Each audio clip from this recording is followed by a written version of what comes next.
नमस्कार दोस्तों, मैं हिमांशु ठाकुर और मैं आप सभी का स्वागत करता हूं इंडेप्थ ऑडियोलॉजी चैनल पर। दोस्तों, यहां हम हेयरिंग और ईयर डिसीज से रिलेटेड लगभग सभी मुद्दों की जानकारी लेंगे।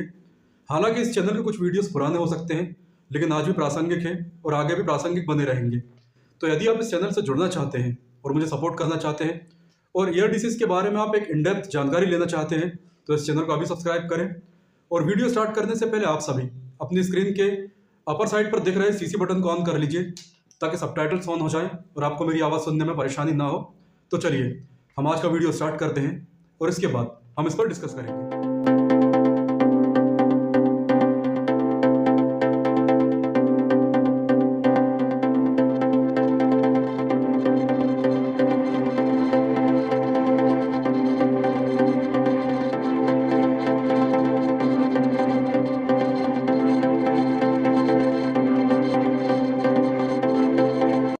इंडेप्थ चैनल में आप सभी का स्वागत है।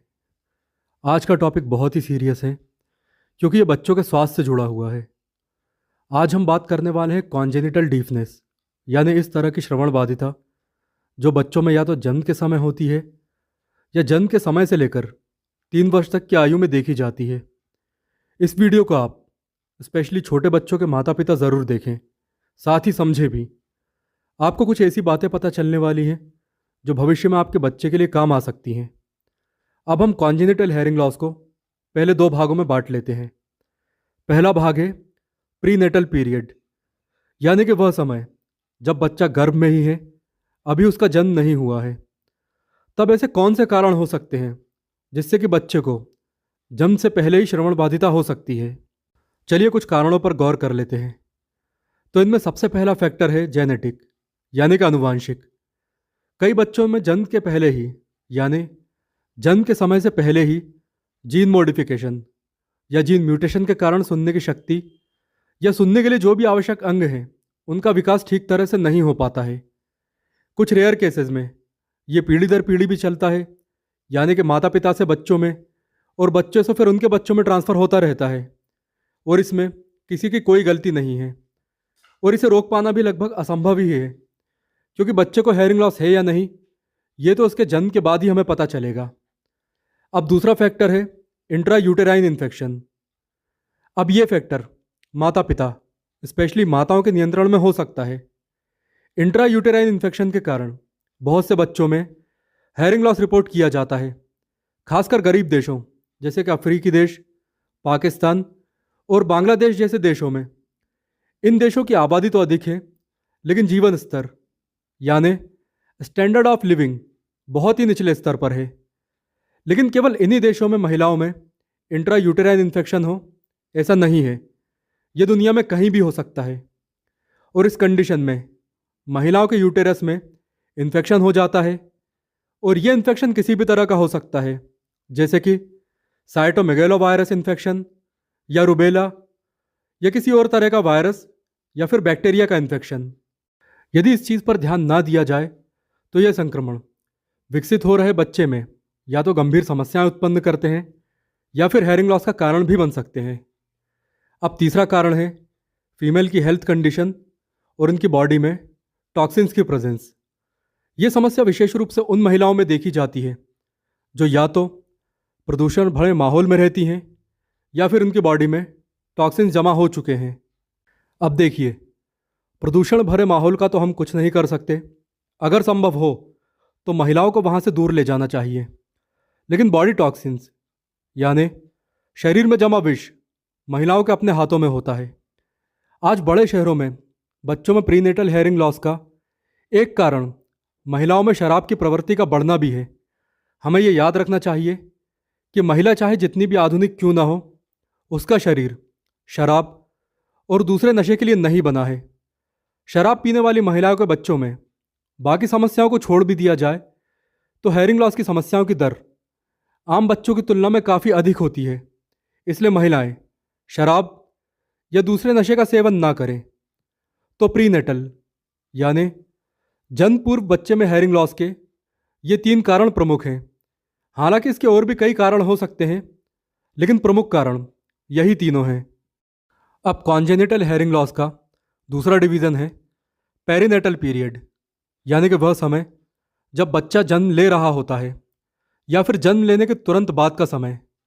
यह तुरंत से मेरा मतलब 1 या 2 घंटे नहीं, बल्कि 1 या 2 हफ्तों से है।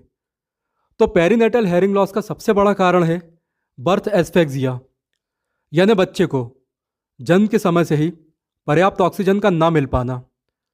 बच्चे को जन्म के समय ऑक्सीजन क्यों नहीं मिली है, कैसे नहीं मिली है, इसके कई कारण हो सकते हैं और सभी कारणों को यहाँ इंक्लूड कर पाना संभव नहीं है।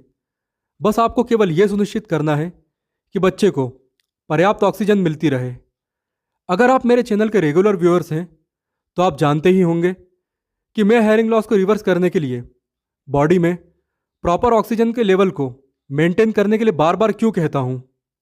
अब दूसरा कारण है लो बर्थ वेट, यानी बच्चे का वजन जन्म के समय से ही कम होना।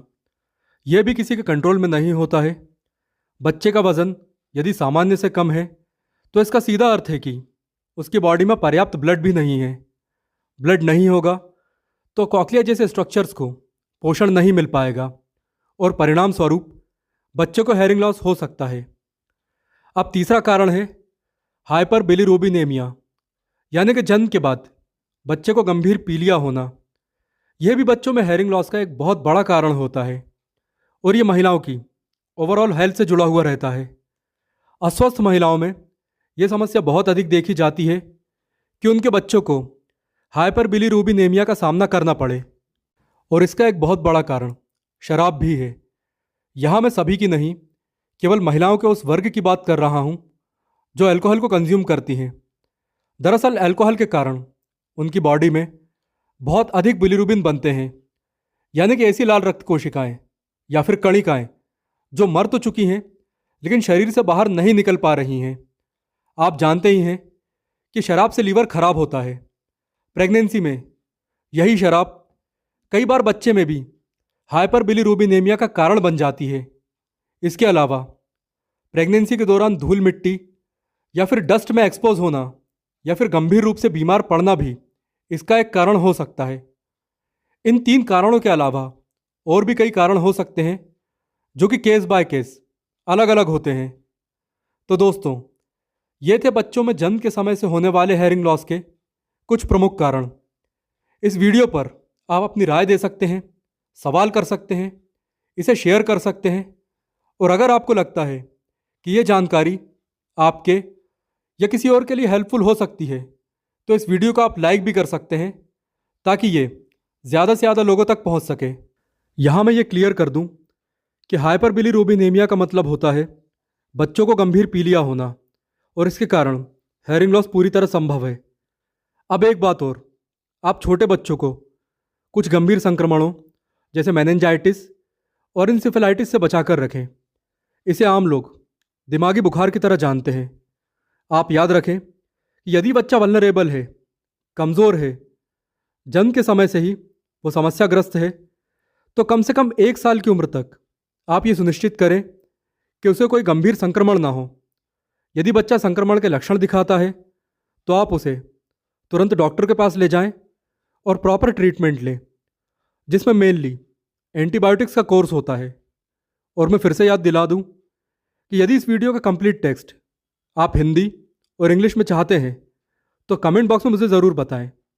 जल्द ही मैं इसे हिंदी और इंग्लिश के टेक्स्ट फॉर्म में आपके लिए अपलोड कर दूंगा। Till then, take care and thanks for watching this video. दोस्तों, ये जानकारी आपको कैसे लगी या आपका कोई सवाल है तो आप कमेंट ज़रूर करें। और यदि आप मुझे इंस्टाग्राम पर फॉलो करना चाहते हैं तो इंस्टाग्राम आईडी इस वीडियो के डिस्क्रिप्शन बॉक्स में है। And again, thanks for watching this video.